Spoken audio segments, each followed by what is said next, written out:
So I'm delighted to have Rodney, our CEO of Virtustream, one of our newest collaborators this year. Rodney, it's great to have you here. Great to be here. Delighted to hear about your news. We'll talk about that in a second. But first of all, what were your findings on the survey? What were your reflections on that? And how do you feel about what we've uncovered this year? Largely consistent with what we're seeing in the market right now in terms of buying patterns in the enterprise. Our target market is a bit more of the Fortune 500 category. And a good degree of the survey results kind of support what we're seeing in terms of buying patterns within the Fortune 500. The one area that really struck a chord was agility being one of the key drivers around adoption. We're really starting to see an awakening around the power of how this technology can be deployed, across a vast array of business functions. M&A is an example. The United States and North America is very active from a M&A perspective right now, and being able to utilize temporary resources for reference systems, integration systems to support post-merger acquisition activity and so forth is just crucial, to make your acquisition-related costs be competitive, from that standpoint. So largely consistent with what we're seeing, that struck a chord. I think the issue around security is becoming more of a sophisticated view, I would say, around security. It was kind of this generic inhibitor before, which, many of us in the industry as service providers, had to do our work to, highlight the areas that were reasonable risks and rational vulnerabilities, rational concerns versus irrational concerns. And now we're starting to see kind of an acceptance around a lot of those things, along with really the more sophisticated things in terms of federation and hybrid cloud solutions and how you ensure that the workload migrates from the locational A to easy to say, B. hard to do, right?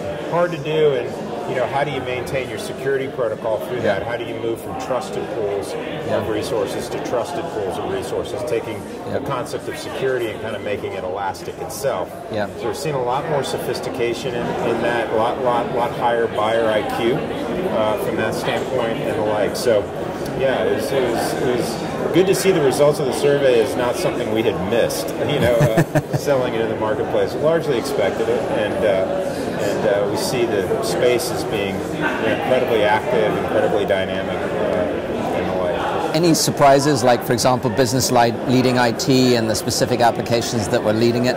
Yeah, I think, less of a surprise, but more, they're, kind of more forward-thinking topics. There's the DevOps movement, I think, is intertwined with a more active business driver to the implementation or the buying of cloud solutions than it being a pure technical buy. It's the lines between the interdivisional departments are kind of starting to blur. As technology pushes out to the edges of the organizations and it becomes more productive and more useful, you have a more demanding and discerning user, a more technically adept, more technically proficient, I should say, and so it kind of reinforced something that we had seen in that regard as well. That's good. One of the other things is, cost is ultimately, kind of came up as I think a second driver around adoption and whatnot. It's interesting. We found, it tends to not start with cost. It tends to always end in part with cost. Yeah, it's hard not to. And it used to be, it seems to be somewhat of it's okay that it's okay that cost reduction is an important driver, right? Sure. So you'd expect it. It'd be surprised if it wasn't. Right? It's somewhat tactical, but it's logical. I was glad to actually see that. Well, I mean, the focus... People were being honest as they're answering. They were being honest, but it was also good to see, I think, the shift to TCO and people paying more attention to that. That's the sign to me of some more maturity in the marketplace too. Well, you've got some big news this week, and so why don't you share that with us? That's we just had the opportunity to announce it here at the conference. Yesterday, it became public that we, in partnership with Unisys, were awarded the first task order under the Department of Interior's IDIQ contract for Cloud Foundation hosting services. So it's a substantial deal for us. No, it's a huge contract, so you should give some sense of that.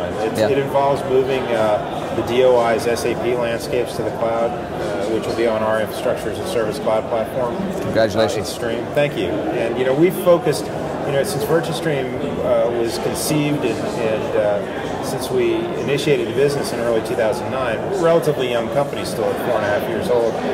We not only focused on building scalable, scale-out cloud software and infrastructure as a service solutions for modern cloud-aware technologies, but we also focused on putting intelligence into that cloud infrastructure as a service delivery mechanism and in an abstraction layer in our software that allows us to essentially control storage IOPS through our full architecture. That allows us to guarantee throughput, ultimately allows us to offer application latency-oriented SLAs, which is really critical for these legacy enterprise applications, to get some true cloud economics and elasticity benefits associated with these legacy apps. There's, I think, a tendency of service providers to shy away from now non-cloud aware apps because they're right. But there's a ton of this legacy stuff out there, and it's non-trivial. There's a ton of spend in infrastructure to support non-cloud aware apps and legacy enterprise apps. And there's a lot you can do if you have the right intelligence built into your scripting and to your architecture. And so for these memory-intensive applications, we're able to make them run more efficiently in a cloud because we can limit, to the extent that they can be wasteful and consume resources that they're not necessarily fully utilizing. And secondarily, being able to assure performance, guarantee performance of the app, gives a Fortune 500 CIO the confidence, to move their apps to the cloud. So we've been focused. We were the 7th certified SAP cloud hosting provider, and we were the first company to onboard a live production client for the full ECC suite, the ERP suite of SAP on HANA in production. So SAP's in-memory databases in our cloud and functioning. And so we've done really well on the SAP infrastructure as a service side and now HANA managed service side. All of those things came together and helped us win this deal with Unisys.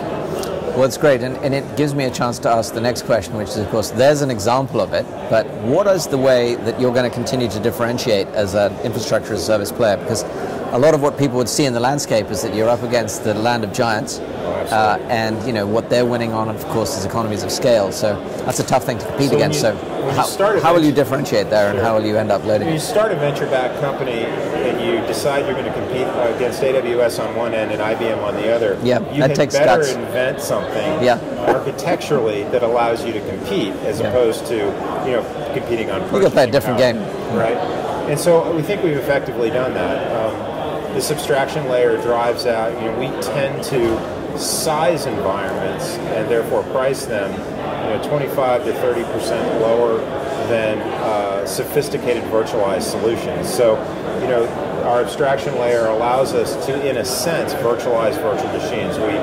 We size landscapes on the individual attributes: compute, RAM, embedded storage, IOP commits, and embedded intra-cloud network bandwidth commits. We size those on the environments to the individual attributes instead of being bound by the X and Y definitional asset of a virtual machine. Right. That allows us to squeeze every last bit of juice out of the underlying hardware landscape. It also allows us, and more importantly really for us, it allows us to control IOPS. It allows us to have that control of throughput. And we see that as strongly differentiated in the marketplace. We're the only CSP out there that we're aware of that offers, application latency SLAs. So we've always said having 5 nines of infrastructure uptime availability or a guarantee is great, but it's not that useful if your applications are running if you can't deliver it all the way down to the application level. So we've always kind of had that application versus pure infrastructure layer. The other thing, is security. We're the only CSP in the world to have Intel. Intel's an investor in Virtustream. Right. And we have Intel's trusted execution technology, TST, which is a BIOS level, a hardware level trust authentication piece of technology. Much of the malware that comes out today is attacking a level below the OS, so below what's detectable by antiviral software. Whereas you can cover it. Yeah, when that chip fires up, it ensures that the resource accessing is coming from a trusted pool. Very good. It also allows us to do things like create elastic security zones as we federate workloads from one location to another. You can ensure that you're moving from trusted pool to trusted pool of resources. So, we feel like those things have us in pretty good shape relative to the enterprise and that enterprise class. Those are important things.